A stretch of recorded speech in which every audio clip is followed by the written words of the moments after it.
Dans quelques jours, les vacances de la Toussaint, quoi faire de loulou et louloute, pas de grands-parents à l'horizon, heureusement, voici des solutions et des endroits où inscrire les enfants pour ces congés.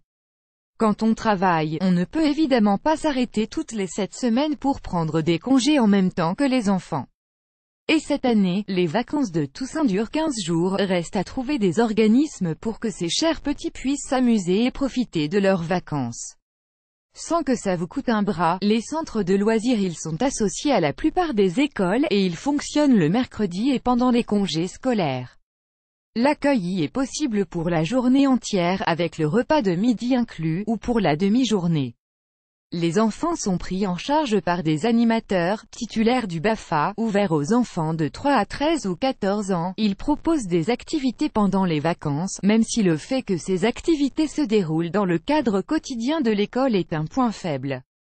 Les possibilités offertes, sorties à la piscine ou au musée, travaux manuels, jeux collectifs, sorties nature. Les tarifs sont appliqués en fonction d'un quotient familial calculé à partir des ressources du foyer. Les centres sportifs. Si votre ville a la chance de posséder un centre sportif, cela favorise l'accès à une pratique sportive avec des stages durant les vacances scolaires, avec mise à disposition des équipements existants.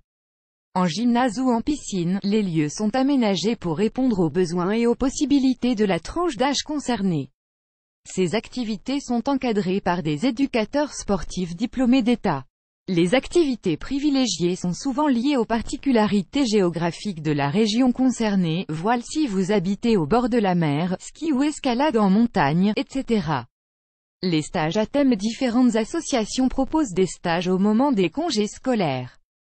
Pour obtenir les informations, il est assez courant que ces associations distribuent des plaquettes dans les écoles, mais vous pouvez aussi utiliser Internet et taper dans votre moteur de recherche le sujet qui vous intéresse.